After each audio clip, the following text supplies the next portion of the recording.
The dairy sector had to look at its costs some 10 years ago when milk price was very low.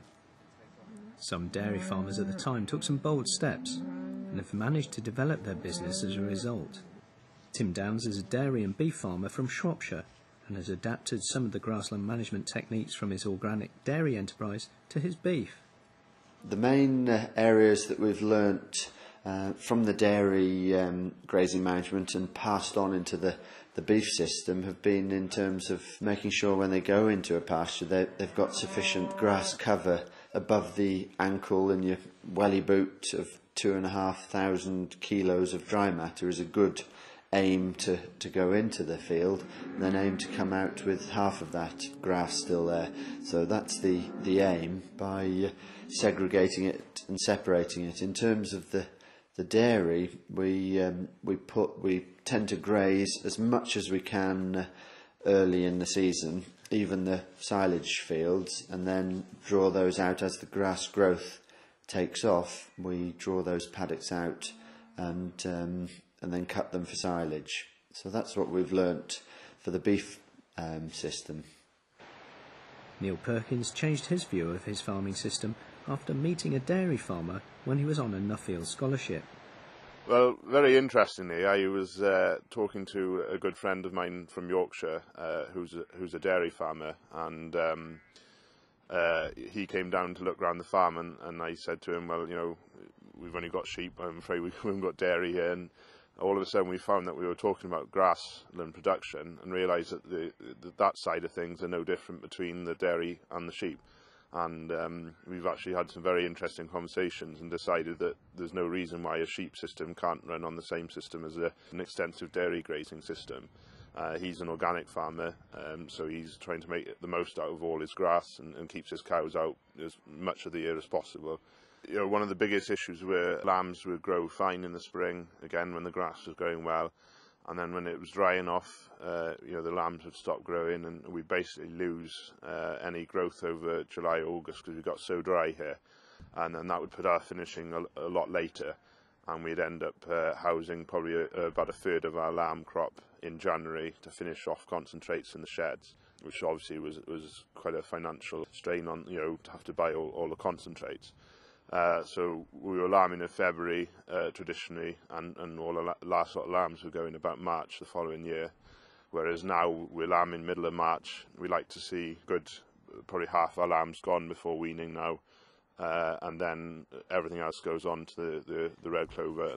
Last 2 years we've managed to finish all our lambs by January without feeding any concentrate. The initial cost of setting up each field with the semi-permanent wires and posts, but once that's done, basically if you're going on your sheep every day anyway, you're opening a gate and they're just running from one 5-acre paddock to another 5-acre paddock, and you can basically check your stock as they run past you.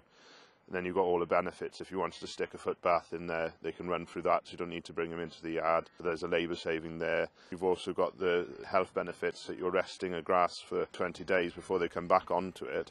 So issues like foot rot and things like that, they're going on to clean grass at every time, which basically gives it a rest from burdens such as worms and you know, other sort of issues.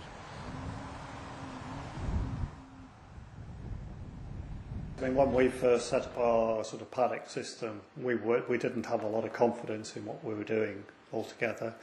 We set up temporary tracks, roadways for the cows to get back to the parlour. We weren't sure of paddock sizes and that sort of thing and how to operate the system, but we've sort of gradually grown with confidence in that and would have sort of no hesitation now to sort of set out a paddock system. And something really on a beef and sheep farm would in a way be relatively simple compared to a dairy herd, because dairy cows have got to come back to the milking parlour twice a day, whereas sort of beef and sheep, you know, they don't have to come back on a daily basis. So you wouldn't need the sort of permanent track system necessarily that we have. And it's a case of dividing the fields up into suitable sized paddocks. There isn't a right and a wrong size for a paddock really.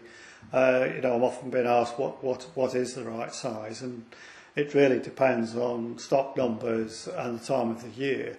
I mean, early in the spring, it will take us probably 3 or 4 days to get through one of our paddocks, but sort of mid-season at peak sort of grass growth, we'll be taking out surplus paddocks to make for silage, and cows' intake will have gone up vastly, that we will be going through a paddock in 24 hours.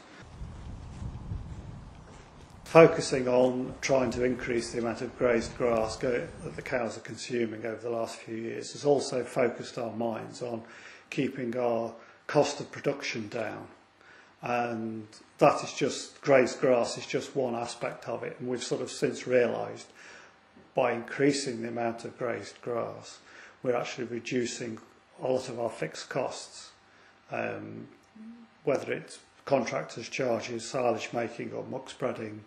All those sort of things are coming down, our fuel bills are coming down, we're having to invest less capital in machinery. We don't need so much machinery, therefore the machinery doesn't require so much maintenance, and all these little things keep having a sort of a knock-on effect, and we find it's a very enjoyable system to sort of work with, as well as being good for the bottom line. We looked at extended grazing because costs were squeezing us at the time, and having been in New Zealand and seeing the way they could do it, I felt we could utilise some of the system here. So we sort of tried to put it into practice, and have gradually worked into it, just tweaking a wee bit every year. So we've got to where we are today. I was always looking, I've travelled the world, I've been to all sorts of different countries. We've seen the American system where they're in all the time and concentrate fed, and we've been to New Zealand with the other extreme. And I just felt we were somewhere in the middle. We could utilise both systems and just try and maximise. We're all here to make money, and that was the way I felt was the best way to go about it. If you go very much down the concentrate system, you end up needing a lot of capital, whereas on an extended grazing system, you reduce the capital you need. And when things were tight, I just felt that it wasn't the way to go to spend a lot of money.